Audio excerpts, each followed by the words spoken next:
Hello বন্ধুরা, কেমন আছো সবাই? জীবনে সুস্থভাবে বেঁচে থাকার জন্য কোন জিনিসটার বেশি দরকার? টাকা পয়সা, বাড়ি গাড়ি, নাকি ভালো স্বাস্থ্য আর পরিবারের ভালোবাসা? আমাদের আজকের গল্পটা এমন একজন মানুষকে নিয়ে তৈরি যার কাছে প্রচুর পরিমাণ টাকা পয়সা, বিষয় সম্পত্তি থাকলেও নিজের বেশ কিছু শারীরিক সমস্যার জন্য সে কোনো কিছুই উপভোগ করতে পারত না।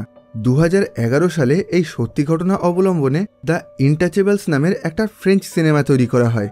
পরবর্তীকালে এই সিনেমার গল্প থেকে অনুপ্রাণিত হয়ে 2017 সালে হলিউডে দ্য আপসাইড নামের আরও একটা সিনেমা তৈরি করা হয়, যার IMDb রেটিং 7। আর আজকে আমরা এই আপসাইড সিনেমার গল্পটাই দেখব। তো গল্পটা শুরু হয় আমেরিকার শিকাগো শহর থেকে, যেখানে আমাদেরকে ফিলিপ আর ডেল নামের দুজন লোককে দেখানো হয়। এরা দুজন খুবই জোরে গাড়ি চালিয়ে পুরো শহরের মধ্যে ঘুরে বেড়াচ্ছিল, যেটা দেখতে পেয়ে একসময় পুলিশ ওদেরকে থামানোর জন্য পিছন দিক থেকে তাড়া করতে শুরু করে। তখন ডেল গাড়ির মধ্যে বসে হাসতে হাসতে ফিলিপকে বলে, আমি তোমার সঙ্গে $100 বাজি লাগাচ্ছি, এই পুলিশগুলো আমাদেরকে কোনোভাবেই ধরতে পারবে না। আর এই কথা বলার পরেই ডেল ওখান থেকে জোরে গাড়ি চালিয়ে পালিয়ে যাওয়ার চেষ্টা করে, কিন্তু কিছুক্ষণের মধ্যেই অনেকগুলো পুলিশের গাড়ি ওদেরকে চারিদিক দিয়ে ঘিরে ধরে। এবার পুলিশের কাছে ধরা পড়ে যাওয়ার পর ডেল ওদেরকে মিথ্যে কথা বলতে শুরু করে। ও বলে, গাড়ির মধ্যে বসে থাকা আমার বন্ধু একজন প্রতিবন্ধী মানুষ, আর হঠাৎ করেই ও খুবই অসুস্থ হয়ে পড়েছে, সেজন্য আমি তাড়াতাড়ি করে ওকে হসপিটালে নিয়ে যাচ্ছিলাম। এবার এসব কিছু শুনে প্রথমের দিকে পুলিশ ওর কোনো কথাই বিশ্বাস করতে চাইছিল না, কিন্তু একটু তল্লাশি চালানোর পর ওই পুলিশগুলো ওদের গাড়ির পিছনের ডিকির মধ্যে একটা হুইল চেয়ার দেখতে পায়। আর গাড়ির মধ্যে বসে ফিলিপ তখন অসুস্থ হয়ে যাওয়ার নকল অভিনয় করছিল, যেগুলো দেখে পুলিশ ওদের কথা বিশ্বাস করে নেয় আর ওদেরকে কিছু না বলেই ওখান থেকে চলে যেতে দেয়। এখানে দেখা যায় ফিলিপ একজন প্রতিবন্ধী মানুষ ছিল ঠিকই, কিন্তু এই মুহূর্তে ও কোনোভাবেই অসুস্থ ছিল না। পুলিশের কাছ থেকে ছাড়া পাওয়ার জন্যই ও নকল অভিনয় করছিল। আর এখন পুলিশের কাছ থেকে ছাড়া পাওয়ার পর ডেল গাড়ির মধ্যে বসে ফিলিপের দিকে তাকিয়ে হাসতে থাকে। আর এখান থেকেই পুরো গল্প আজ থেকে 6 মাস আগের অতীতে চলে যায়। দেখা যায় আজ থেকে 6 মাস আগে ডেল একজন অপরাধী ছিল, যে সবেমাত্র জেল থেকে ছাড়া পেয়েছে। কিন্তু জেল থেকে বেরোনোর আগে ডেলকে বলা হয়েছিল ওকে কোনো একটা জায়গায় কাজ করে নিজের জীবনটাকে পুরোপুরি শুধরে নিতে হবে। আর সেজন্যই এখন ডেলের পেরোল অফিসার ওকে বেশ কিছু জায়গায় কাজ করার অপশান দিয়ে বলে, কালকের মধ্যেই তোমাকে এর মধ্যে থেকে যে কোনো একটা জায়গায় কাজ শুরু করতে হবে, আর না হলে ওই সমস্ত জায়গা থেকে লিখিয়ে আনতে হবে তুমি ওদের কাছে কাজ করতে গেছিলে, কিন্তু ওরা কেউই তোমাকে কাজে রাখতে চায়নি। আর কালকের মধ্যেই তুমি যদি এই কাজটা না করতে পারো তাহলে তোমাকে আবার জেলে পাঠিয়ে দেওয়া হবে। কিন্তু ডেল এখন কোনো জায়গায় কাজ করতে চাইছিল না, সেজন্য ও সমস্ত জায়গা থেকে নিজের ওই কাগজে সই করিয়ে আনতে শুরু করে। যদিও এর মধ্যে থেকে অনেক জায়গায় ও খুব সহজেই কাজ পেয়ে যায়, কিন্তু ও নিজের ইচ্ছায় সেই কাজগুলো ছেড়ে ওখান থেকে চলে আসে। এবার প্রথম বেশ কিছু জায়গা থেকে খুব সহজেই ওর সেই কাগজে সই করে দেওয়া হয়, কিন্তু ওর শেষ কাজটা ছিল একজন জেনেটারের, যেখানে ওকে সবসময়ের জন্য একজন অসহায় আর প্রতিবন্ধী মানুষের পাশে থেকে তার দেখাশোনা করতে হবে। আর এই কাজের জন্যই ও প্রথমবারের জন্য ফিলিপের বাড়িতে যায়। দেখা যায় ফিলিপ এই শহরের খুবই নাম করা ধনী একজন মানুষ ছিল, কিন্তু একটা অ্যাক্সিডেন্টের জন্য ও নিজের সমস্ত শারীরিক ক্ষমতা হারিয়ে প্রতিবন্ধী হয়ে গেছিল। আর এখন নিজের দেখাশোনা করার জন্য ওর সবসময়ের জন্য একটা লোকের দরকার ছিল। এবার প্রথমবার এই বাড়িতে ঢোকার পর ডেল খুবই অবাক হয়ে গেছিল। দেখা যায় এটা খুবই বিলাসবহুল আর বড় একটা বাড়ি ছিল। আর ফিলিপের দেখাশোনা করার এই কাজের জন্য ওখানে ডেলের মতন আরও অনেক মানুষ ইন্টারভিউ দিতে এসেছিল, কিন্তু ডেল এখানে এই কাজ সম্পর্কে কিছুই জানতো না। ও শুধুমাত্র নিজের ওই কাগজে সই করানোর জন্য এখানে এসেছিল। আর এদিকে দেখা যায় ঘরের মধ্যে ফিলিপ আর তার পার্সোনাল সেক্রেটারি ইভন দুজন মিলে এখানে আসা সমস্ত মানুষের ইন্টারভিউ নিচ্ছিল, কিন্তু এদের মধ্যে থেকে কাউকেই ওদের খুব একটা পছন্দ হচ্ছিল না।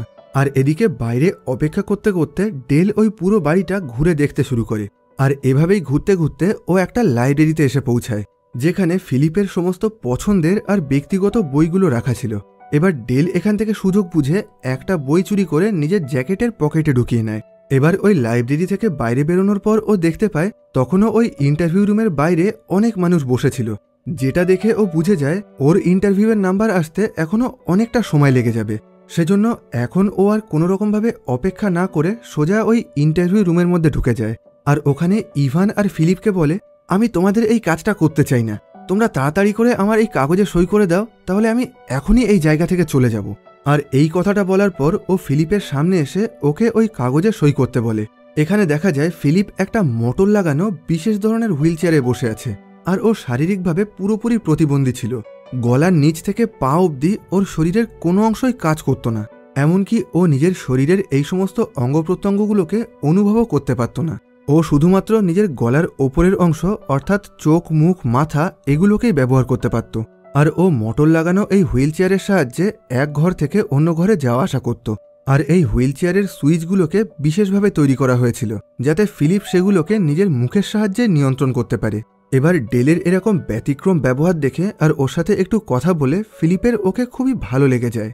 সেজন্যই ও ডেলকে এই কাজটা করার প্রস্তাব দেয়। কিন্তু ডেল এই কাজ সম্পর্কে কিছুই জানত না।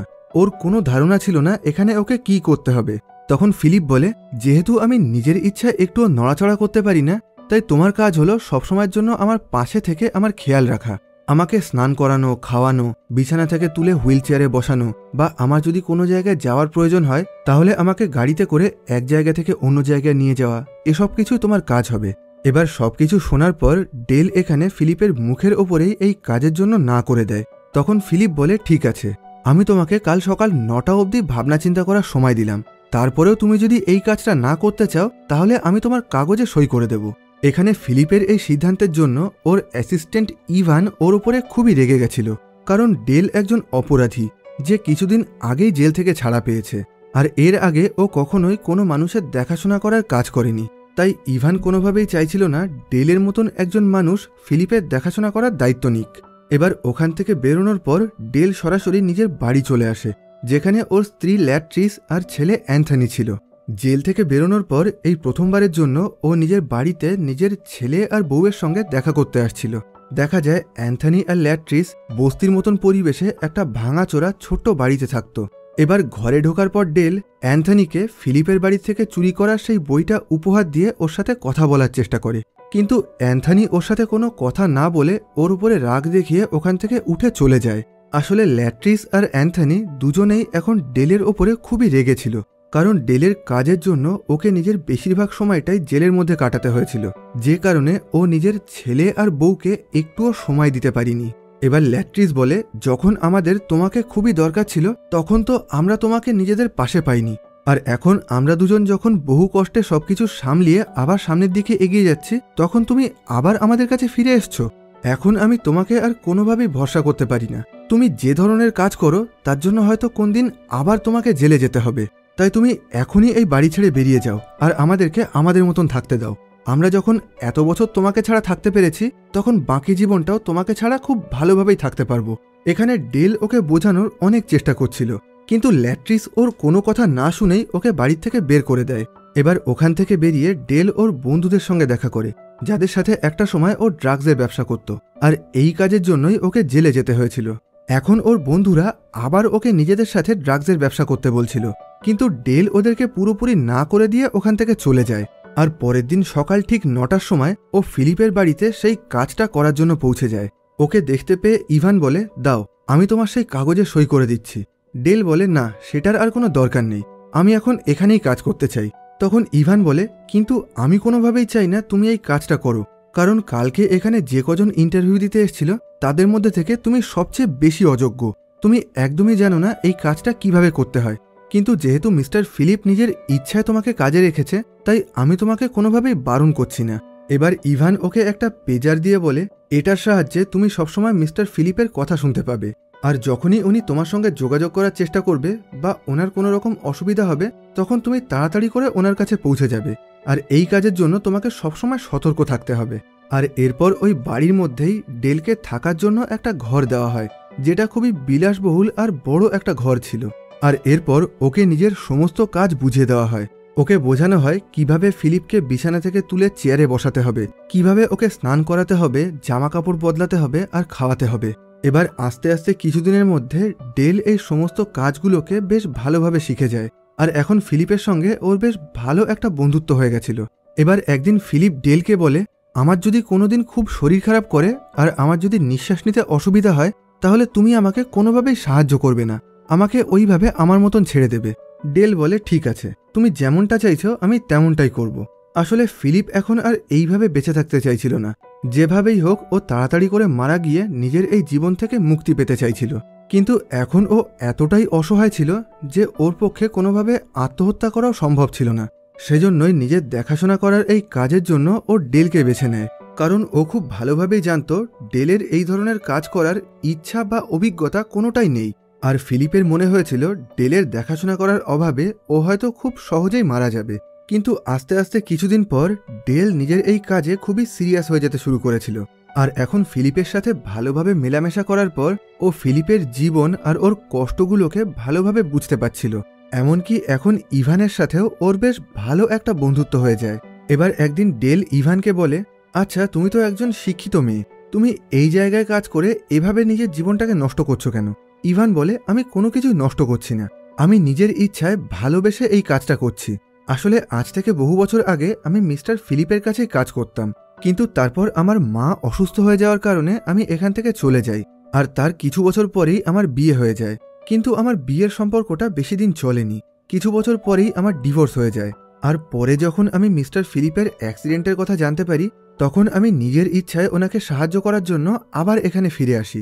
এখানে ডেল বুঝতে পারে মিস্টার ফিলিপের জন্য ইভানের মনে একটা দুর্বলতা আছে। এবার ডেল আর ফিলিপ একদিন একটা দরকারি কাজের জন্য বাড়ির বাইরে বেরোচ্ছিল। তখন ডেল খেয়াল করে ফিলিপের গ্যারেজের মধ্যে ওর অনেকগুলো দামি আর বিলাসবহুল স্পোর্টস কার আছে। কিন্তু এখন ওর এই শারীরিক অবস্থার জন্য বিগত বহু বছর ধরে ওই গাড়িগুলো গ্যারেজের মধ্যে এমনিই পড়েছিল। আর এখন ফিলিপ এক জায়গা থেকে অন্য জায়গায় যাওয়ার জন্য একটা বড় ট্রান্সপোর্ট ভ্যানের ব্যবহার করে। এবার ডেল বলে, তোমার কাছে এত ভালো আর দামি গাড়ি থাকা সত্ত্বে আমি তোমাকে কোনোভাবেই মালপত্রের মতন ওই ভ্যানের পিছনে বসিয়ে এক জায়গা থেকে অন্য জায়গায় নিয়ে যাব না। আর এটা বলেই ডেল ফিলিপকে একটা স্পোর্টস গাড়িতে বসিয়ে শহরের রাস্তায় বেরিয়ে পড়ে। এবার এত বছর পর নিজের স্পোর্টস গাড়িতে উঠে ফিলিপের খুবই ভালো লাগছিল। আসলে ডেল আসার পর থেকে ফিলিপের জীবনটা আস্তে আস্তে বদলে যেতে শুরু করেছিল, কারণ ও সমস্ত কাজকে একটু অন্যরকমভাবে করার চেষ্টা করে, যে ব্যাপারটা ফিলিপের খুবই ভালো লেগেছিল। এবার ওরা দুজন ওখান থেকে একটা ছবির এক্সিবিশনে চলে আসে, যেখানে ফিলিপ $80,000 দিয়ে চৌকো বক্সের মতন দেখতে খুবই সাধারণ একটা ছবি কেনে। যেটা দেখে ফিলিপ বলে, তুমি কি পাগল হয়ে গেছো? তুমি এই সামান্য একটা ছবির জন্য এত টাকা খরচ করছো কেন? তখন ফিলিপ বলে, সব জিনিসকে দাম দিয়ে বিচার করা যায় না।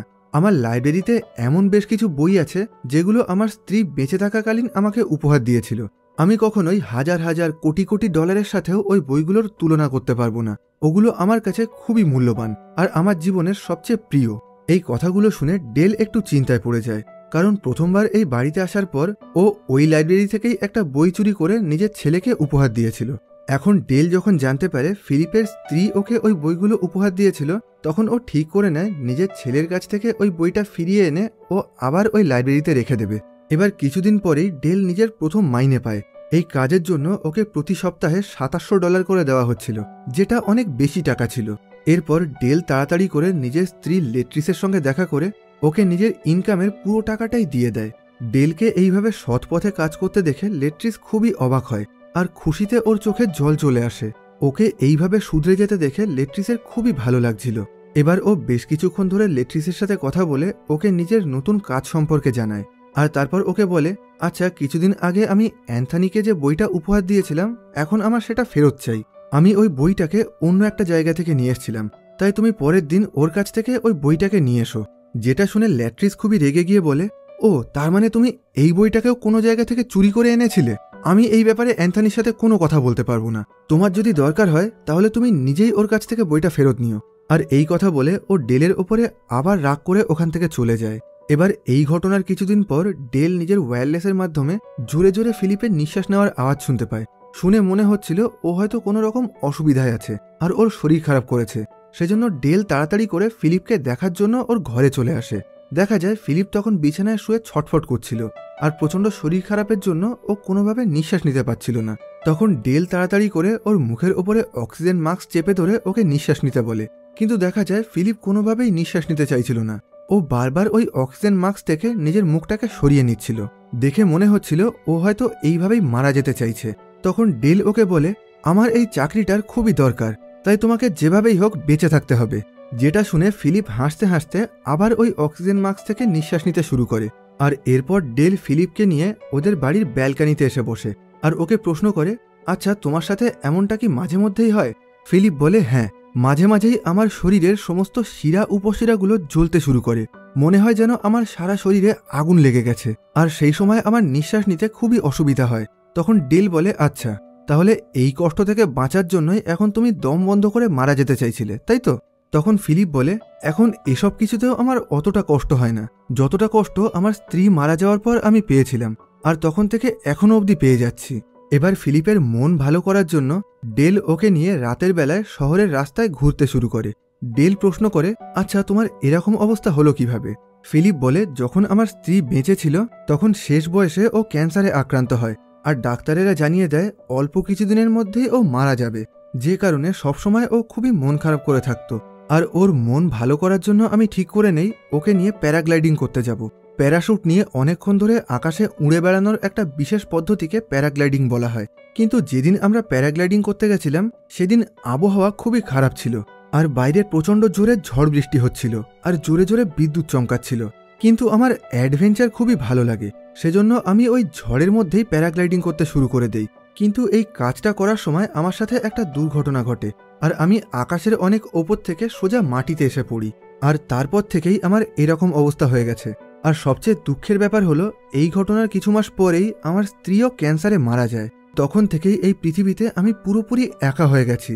এখন রোজ সকালে ঘুম থেকে ওঠার পরেই আমাকে অন্য মানুষের ওপরে নির্ভর করে থাকতে হয়। কিন্তু এখনও মাঝে মাঝে সকালবেলায় ঘুম থেকে ওঠার পর আমি ভাবি, আমি যদি আবার কোনোভাবে প্যারাগ্লাইডিং করতে পারতাম তাহলে খুব ভালো হতো। আর এই কথাগুলো বলতে বলতেই ফিলিপ ওখানে কষ্টে কেঁদে ফেলে। তখন ডেল বলে, তোমার জীবনটাকে তুমি নিজে নষ্ট করেছ, আর আমার জীবনটা আমার বাবা নষ্ট করে দিয়েছে। আমার বাবা একজন অপরাধী ছিল, আর উনি ছোটবেলা থেকেই আমাকে নানা রকম অপরাধ করা শিখিয়েছেন। কখনোই আমাকে ভালো শিক্ষা দিয়ে ঠিক আর ভুলের পার্থক্যটা বোঝায়নি। কিন্তু এখন আমি নিজের জীবনের সমস্ত ভুলগুলোকে শুধরিয়ে একজন ভালো মানুষ হতে চাই। এবার ডেল বলে, আচ্ছা তোমার কাছে এত টাকা এলো কিভাবে? তোমার বাবা কি তোমার জন্য অনেক টাকা রেখে গেছিল? ফিলিপ হাসতে হাসতে বলে, আমার বাবা আমার জন্য একটাও টাকা রেখে যায়নি। এই সমস্ত টাকা আমি নিজেই উপার্জন করেছি। আসলে একটা সময় আমি অনেক ছোট ছোট স্টার্টআপ কোম্পানিতে টাকা ইনভেস্ট করেছিলাম। আজকে সেই কোম্পানিগুলো অনেক বড় হয়ে গেছে, আর এখন ওরা অনেক টাকার ব্যবসা করছে। আর এই সমস্ত কোম্পানির শেয়ার থেকেই আমি এত টাকা ইনকাম করেছি। এটা শোনার পর থেকে ডেল মাঝে মাঝেই ফিলিপকে নানা রকম উদ্ভট বিজনেস আইডিয়া শোনাতে শুরু করে। ওর মনে হয়েছিল ওর যদি কোনো বিজনেস আইডিয়া ফিলিপের ভালো লেগে যায় তাহলে ফিলিপ হয়তো ওকে ব্যবসা করার জন্য অনেকটা টাকা দেবে। সেজন্য এরপর থেকে ও মাঝে মাঝেই ফিলিপকে নিজের বিভিন্ন রকম বিজনেস আইডিয়া শোনাতো। এমনকি এখন ও নিজের ফাঁকা সময়ে নিজের ঘরের মধ্যে ছবি আঁকতে শুরু করেছিল, কারণ ও মনে করেছিল একদিন ওর আঁকা ছবিও হয়তো অনেক দামে বিক্রি হবে। এবার এইভাবে আস্তে আস্তে ডেল আর ফিলিপের মধ্যে খুব ভালো বন্ধুত্ব হয়ে যায়। এখন ওরা দুজন মিলে প্রত্যেক দিন খুব ভালো সময় কাটাতো আর নিজেদের মধ্যে খুব মজা করত। এবার একদিন ডেল জানতে পারে ফিলিপ বিগত 1 বছর ধরে লিলি নামের একটা মেয়ের সাথে এপিস্টিলারি রিলেশনশিপে রয়েছে, যার মানে হলো বিগত 1 বছর ধরে লিলি আর ফিলিপ একে অপরের সাথে চিঠির মাধ্যমে কথা বলছে। কিন্তু এখনো অবধি ওরা কেউই একে অপরের সাথে টেলিফোনে কথা বলেনি বা সামনাসামনি দেখা করেনি। যেটা শুনে ডেল বলে, তোমরা এই কেমন অদ্ভুত সম্পর্কে আছো? তোমরা এতদিন ধরে নিজেদের মধ্যে কথা বলছো কিন্তু এখনো একবারের জন্যও তোমরা দেখা করোনি। আমার মনে হয় এবার তোমাদের সম্পর্কটাকে একটু এগিয়ে নিয়ে যাওয়া উচিত। আর এটা বলেই একটা চিঠির মধ্যে থেকে লিলির ফোন নাম্বার নিয়ে ও লিলিকে কল করতে শুরু করে। এখানে ফিলিপ বারবার ওকে এই কাজটা করতে বারণ করছিল, কিন্তু ডেল কোনোভাবেই ওর কোনো কথা শুনতে চাইছিল না।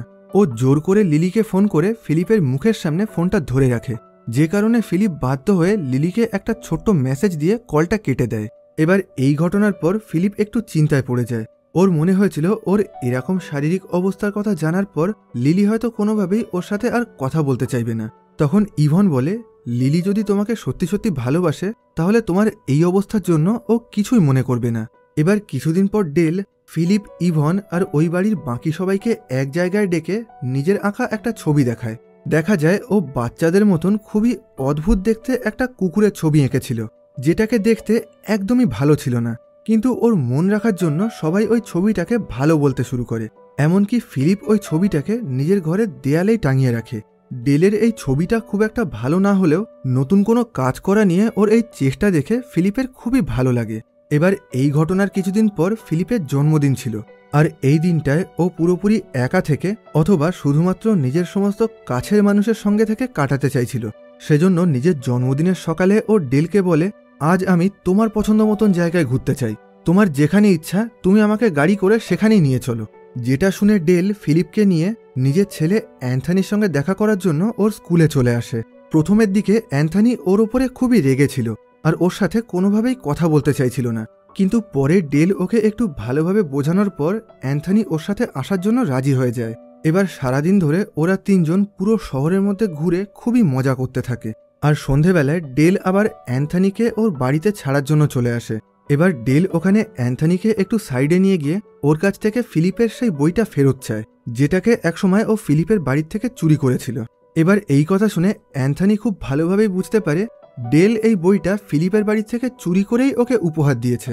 সেজন্য ও নিজের বাবার ওপরে খুবই রেগে গিয়ে গাড়ির কাছে এসে সরাসরি ফিলিপকেই ওই বইটা ফেরত দিয়ে দেয় আর তারপর ওখান থেকে রাগ করে নিজের বাড়ি ফিরে যায়। এখন নিজের এই কাজের জন্য ডেল ফিলিপের কাছে খুবই লজ্জায় পড়ে গেছিল। ও বলে, এখন আমি পুরোপুরি শুধরে গেছি, এখন আমি সমস্ত বাজে কাজ বন্ধ করে দিয়েছি, তোমার কাছে কাজ শুরু করার আগেই আমি এই বইটা চুরি করেছিলাম। এবার যেহেতু ডেল এখানে সত্যি সত্যি শোধরানোর চেষ্টা করছিল, সেজন্য ওর এই কাজের জন্য ফিলিপ ওকে ক্ষমা করে দেয়। এবার সেদিন সন্ধেবেলায় বাড়ি ফেরার পর ফিলিপ দেখতে পায় ইভান ওর জন্মদিন উপলক্ষে ওর বাড়িতে একটা পার্টির আয়োজন করেছিল, যেখানে ওর সমস্ত আত্মীয় স্বজন আর প্রতিবেশীদেরকে ডাকা হয়েছিল। কিন্তু এসব কিছু দেখে ফিলিপ খুবই রেগে যায়, কারণ ও বারবার করে সবাইকে বলে দিয়েছিল নিজের জন্মদিনে ও পুরোপুরি একা থাকতে চায়। আর এখন ও পাশের একটা ফাঁকা ঘরে এসে ডেল আর ইভানের ওপরে খুবই রাগ দেখায়। আর একটা সময় ওর মনে হচ্ছিল রাগের মাথায় ও নিজের ঘরের সমস্ত জিনিসপত্র ছুঁড়ে সেগুলোকে ভেঙে ফেলুক, কিন্তু ফিলিপ এখন এতটাই অসহায় ছিল যে ওর পক্ষে কোনো কিছুই করা সম্ভব ছিল না। কিন্তু ফিলিপের মুখের দিকে তাকিয়ে ডেল এই ব্যাপারটা বুঝতে পারে। সেজন্য ও ফিলিপকে বলে, আচ্ছা তুমি আমাকে বলো তুমি কোন জিনিসটা ভাঙতে চাইছো। এখন ফিলিপ জোরে জোরে চিৎকার করে ওই ঘরের বিভিন্ন জিনিসের দিকে তাকিয়ে সেগুলোর নাম বলতে শুরু করে। আর ডেল এখন সেই জিনিসগুলোকেই ফিলিপের চোখের সামনে মাটিতে আছাড় মেরে ভেঙে ফেলতে শুরু করে। এবার এইভাবে ডেলকে দিয়ে বেশ অনেকটা জিনিসপত্র ভাঙার পর ফিলিপের রাগ এখন আগের থেকে অনেকটা কমে গেছিল। সেজন্য এখন ও সবার সাথে ওই পার্টিতে যাওয়ার জন্য রাজি হয়ে যায়। আর ওখানে ওরা সবাই মিলে খুবই ভালো আর সুন্দর একটা সময় কাটায়। ওরা সবাই নিজেদের মধ্যে নাচ গান করে খুবই মজা করতে থাকে। এবার এই পার্টি চলাকালীন ফিলিপের একজন প্রতিবেশী ফিলিপের ঘরের মধ্যে ডেলের আঁকা সেই বেকার ছবিটা দেখতে পায়, আর উনি খুবই আগ্রহের সঙ্গে ফিলিপের কাছে এই ছবিটা সম্পর্কে জানতে চায়। ফিলিপ বলে এই ছবিটাকে একবারে বুঝতে পারা একদমই সহজ ব্যাপার না, এটা খুবই কঠিন একটা আর্ট। খুবই বিখ্যাত একজন শিল্পী নিজের নাম গোপন করে এই ছবিটা এঁকেছেন। পরে যখন ওই শিল্পী নিজের নাম প্রকাশ করবে তখন এই ছবির দাম অনেক বেড়ে যাবে। তুমি চাইলে এই ছবিটা আমার কাছ থেকে কিনতে পারো, যেহেতু আমার কাছে অনেক ছবি আছে তাই এই ছবিটাকে আমি বিক্রি করে দেব। এবার এসব কিছু শুনে ওই লোকটার এই ছবির ওপরে খুবই আগ্রহ বেড়ে যায়। সেজন্য উনি $50,000 দিয়ে ফিলিপের কাছ থেকে এই ছবিটা কিনে নেন। এখানে সবচেয়ে মজার ব্যাপার হলো ওই লোকটা ডেলকে একদমই পছন্দ করতে পারতেন না, কারণ ও একজন অপরাধী ছিল। কিন্তু এখন ওই লোকটা নিজের অজান্তেই ফিলিপের কাছ থেকে ডেলের আঁকা এই বেকার ছবিটা $50,000 কিনে নিয়েছিল। এবার এই পার্টি চলাকালীন লিলি নামের সেই মেয়েটা ফিলিপকে ফোন করে পরের দিন সকালে ওর সাথে দেখা করতে চায়, যেটা শুনে ফিলিপ খুবই খুশি হয়। আর পরের দিন সকালেই ও ডেলকে নিয়ে লিলির সাথে দেখা করার জন্য একটা রেস্টুরেন্টে পৌঁছে যায়। এবার ওখানে লিলি আসার আগেই ও ডেলকে ওর ছবি বিক্রি করার সেই $50,000 একটা চেক দেয়, যেটা দেখে ডেল কোনোভাবে বিশ্বাস করতে পারছিল না ওর ওই ছবিটা অত টাকায় বিক্রি হয়েছে। তখন ফিলিপ বলে, তুমি নিজের এই টাকাটাকে খুবই ভেবেচিন্তে সাবধানে খরচ করো আর এই টাকার সাহায্যে নিজের একটা ব্যবসা করার চেষ্টা করো। এবার কিছুক্ষণের মধ্যেই ওখানে লিলি চলে আসে। আজ 1 বছর পর এই প্রথমবারের জন্য ওরা দুজন একে অপরকে সামনাসামনি দেখছিল। ফিলিপ বলে, যেহেতু আমি নিজের হাত পা ব্যবহার করতে পারি না তাই আমাকে সাহায্য করার জন্য এখানে আমাদের সাথে ডেলও থাকবে। তখন লিলি বলে, না না, সেটার কোনো প্রয়োজন পড়বে না, বাকি সময়টা আমি তোমার খেয়াল রাখতে পারবো। আর এইভাবে আমরা দুজন এখন নিজেদের মধ্যে একটু ব্যক্তিগত সময়ও কাটাতে পারবো। আর এটা বলেই ও ডেলকে ওখান থেকে চলে যেতে বলে। এবার বেশ কিছুক্ষণ ধরে ফিলিপের সাথে মেলামেশা করার পর ওকে দেখে লিলির একটু অস্বস্তি হতে শুরু করে। ও ফিলিপকে বলে, আমি আগে থেকেই তোমার সম্পর্কে সবকিছু জানতাম, কিন্তু আমি বুঝতে পারিনি তোমার অবস্থা এতটা খারাপ। আর এরপর লিলি এমন বেশ কিছু কথা বলে যেগুলো শুনে ফিলিপের খুবই কষ্ট হয় আর নিজেকে খুবই অসহায় মনে হতে শুরু করে। সেজন্য ও তাড়াতাড়ি করে নিজের হুইল চেয়ারের সাহায্যে ওখান থেকে বেরিয়ে আসতে শুরু করে। এবার এই ঘটনায় ফিলিপ প্রচণ্ড রেগে গেছিল আর বাড়ি ফিরে ও নিজের সমস্ত রাগ ডেলের ওপরে দেখাতে শুরু করে। ও বলে, সেদিন যদি তুমি লিলিকে কল না করতে তাহলে আজকে আমার এই অবস্থা হতো না। আজকে আমাকে রেস্টুরেন্টের মধ্যে লিলির কাছে অপমানিত হতে হতো না। আর তারপর ও রাগের মাথায় ডেলকে খুবই উল্টোপাল্টা কথা বলতে শুরু করে, আর শেষ অবধি ওর উপরে খুবই রেগে গিয়ে ওকে কাজ থেকে বের করে দেয়। এখানে ফিলিপের কাছ থেকে এত কথা শোনার পরেও ডেল ওর উপরে কোনো রকম রাগ না দেখিয়ে চুপচাপ ওখান থেকে চলে আসে। আসলে এই ঘটনায় ডেলেরও খুবই মন খারাপ হয়ে গেছিল। ও কখনোই ফিলিপের কাছ থেকে এরকম ব্যবহার আশা করেনি। এবার ডেল নিজের ছবি বিক্রি করে যে $50,000 পেয়েছিল, সবার আগে সেই টাকা দিয়ে ও নতুন একটা বাড়ি কেনে, যেটা ও নিজের ছেলে আর বউকে উপহার দেয়। এই ঘটনায় অ্যান্থনি আর ল্যাট্রিস খুবই খুশি হয়, কারণ ডেল এই প্রথমবারের জন্য সৎ পথে টাকা ইনকাম করে ওদেরকে কোনো জিনিস উপহার দিয়েছিল। এবার এই ঘটনার অনেক মাস কেটে যায়, কিন্তু ডেল চলে আসার পর থেকে ফিলিপ এখন কারোর সাথে কথা বলা বা ঠিকভাবে খাওয়া দাওয়া করা একদম বন্ধ করে দিয়েছিল। একরকমভাবে ও নিজের জীবন থেকে আবার হার মেনে নিয়েছিল। এমনকি একদিন ও রাগের মাথায় ইভানকেও কাজ থেকে বের করে দেয়। আর এদিকে দেখা যায় এই ঘটনার অনেক মাস পর নিজের কাছে থাকা বেশ কিছু টাকা দিয়ে ডেল এখন নিজের একটা নতুন কোম্পানি খুলেছিল, যেখানে ও ফিলিপের মতন সমস্ত অসুস্থ মানুষদের জন্য বিশেষ ধরনের হুইল চেয়ার বানাতো। এবার একদিন ফিলিপের নার্স ম্যাগি ডেলের সাথে কথা বলার জন্য ওর অফিসে চলে আসে। ম্যাগি বলে, তুমি চলে আসার পর থেকে ফিলিপের অবস্থা খুবই খারাপ হয়ে গেছে। এখন ও কারোর সাথে কোনো রকম কথা বলা বা খাওয়া দাওয়া করা বন্ধ করে দিয়েছে। এখন ও শারীরিকভাবে খুবই দুর্বল হয়ে পড়েছে। আর এসব কিছু শোনার পর ও তাড়াতাড়ি করে ফিলিপের সঙ্গে দেখা করার জন্য ওর বাড়ি চলে আসে। কিন্তু ফিলিপ এখনও সবার ওপরে খুবই রেগেছিল। সেজন্য এত মাস পরে ডেলের সাথে দেখা হওয়ার পরেও ও কোনো রকম কথা না বলে চুপচাপ নিজের খাটের ওপরে শুয়েছিল। এবার ডেল ওকে একটা গাড়িতে বসিয়ে রাতের বেলায় পুরো শহরের মধ্যে ঘুরে বেড়াতে শুরু করে। আর এখানে ফিলিপকে খুশি করার জন্য ও খুবই জোরে জোরে গাড়ি চালাচ্ছিল। আর এটা সেই দৃশ্য ছিল যেটা আমরা একদম সিনেমার শুরুতে দেখেছিলাম, যখন ফিলিপকে অসুস্থ মনে করে পুলিশ ওদেরকে হসপিটাল অবধি এগিয়ে দেয়। এবার পুলিশ চলে যাওয়ার পর ডেল ফিলিপের দিকে তাকিয়ে হাসতে হাসতে ওই গাড়ি নিয়ে শহরের বাইরে চলে আসে। আর এরপর ও ফিলিপকে নিয়ে একটা প্যারাগ্লাইডিং পয়েন্টে চলে আসে, যেখানে ওর চোখের সামনে সমস্ত লোকজন প্যারাগ্লাইডিং করছিল। এখানে নিজের চোখের সামনে সবাইকে প্যারাশুট নিয়ে আকাশে উঠতে দেখে ফিলিপের খুবই ভালো লাগে। এখন ওর নিজেরও এই কাজটা করতে ইচ্ছা করছিল। এরপর দেখা যায় ডেল ফিলিপের জন্য প্যারাগ্লাইডিং করার একটা বিশেষ ব্যবস্থা করেছে। এরপর দেখা যায় ফিলিপকে একটা বিশেষ ধরনের চাকা লাগানো চেয়ারে বসিয়ে ওই প্যারাগ্লাইডিংয়ের জন্য তৈরি করা হচ্ছে। আর যেহেতু ফিলিপ নিজে থেকে এই কাজটা করতে পারবে না, সেজন্য এই কাজে ওকে সাহায্য করার জন্য ওখানে একজন দক্ষ ট্রেনার নিয়ে আসা হয়েছিল। এবার ফিলিপ ডেলকেও নিজের সাথে প্যারাগ্লাইডিং করতে আসতে বলে। প্রথমের দিকে ডেল এই কাজটা করতে খুবই ভয় পাচ্ছিল, কিন্তু শেষ অবধি দেখা যায় ওরা দুজনেই একজন করে ট্রেনারের সাহায্যে প্যারাশুট নিয়ে আকাশে উড়ে বেড়াচ্ছিল। এখন নিজের জীবনের এই বিশেষ মুহূর্তটাকে ফিলিপ খুব ভালোভাবে উপভোগ করতে থাকে। আর এরপর ডেল ফিলিপকে নিয়ে একটা রেস্টুরেন্টে আসে, যেখানে ওর সাথে ইভন দেখা করতে এসেছিল।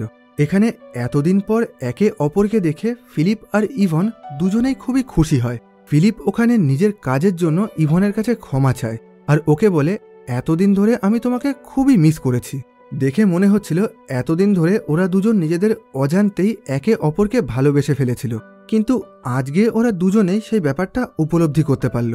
এবার ফিলিপ আর ইভনকে একসাথে মিলিয়ে দিয়ে ডেল ওখান থেকে নিজের বাড়িতে নিজের পরিবারের কাছে ফিরে আসে। আর এখানেই এই সিনেমার গল্পটা শেষ হয়। আর সবশেষে দেখানো হয় 2017 সালে এই সিনেমাটা মুক্তি পাওয়ার সময় অবধিও ডেল আর ফিলিপ একে অপরের খুব ভালো বন্ধু ছিল। এই গল্পে ডেল আর ফিলিপ দুজনে একদম আলাদা ধরনের দুজন মানুষ ছিল। ফিলিপের কাছে অনেক টাকা পয়সা বিষয় সম্পত্তি থাকলেও ওর কাছে নিজের শরীর ছিল না, আর ওকে ভালোবাসার মতন, ওর খেয়াল রাখার মতন ওর কোনো কাছের মানুষ বা কোনো পরিবার ছিল না। ফিলিপ যে জিনিসগুলো চাইতো সে সবকিছুই ডেলের কাছে ছিল। ওর কাছে টাকা পয়সা না থাকলেও ওর নিজের একটা পরিবার ছিল, যেখানে ওর ছেলে আর বউ ওকে নিঃস্বার্থভাবে ভালোবাসত। কিন্তু নিজের অনেক ভুলের জন্য ওকে নিজের পরিবার থেকে দূরে থেকে অনেক দিন জেলের মধ্যে কাটাতে হয়েছিল। কিন্তু ফিলিপের সাথে মেশার পর আস্তে আস্তে ও নিজের ভুলগুলোকে বুঝে সেগুলোকে শুধরে নিতে শুরু করে। আর শেষ অবধি ও নিজের পরিবারের মানুষের নিঃস্বার্থ ভালোবাসার মর্মটা বুঝতে পারে। আর শেষ অবধি ফিলিপও যে জিনিসগুলোকে চেয়েছিল ও সেগুলোকে পেয়ে গেছিল। ও ডেলের মতন একজন ভালো বন্ধু পেয়েছিল, আর ইভনের মতন এমন একজন মানুষকে পেয়েছিল যে ওর শারীরিক অসুবিধার কথা জানা সত্ত্বেও ওকে নিঃস্বার্থভাবে ভালোবাসত। তো আজকের মতন এই ভিডিওটাকে এখানেই শেষ করছি। ভিডিওটা তোমাদের কেমন লাগলো কমেন্ট বক্সে জানিও। আবার দেখা হবে পরবর্তী ভিডিওতে।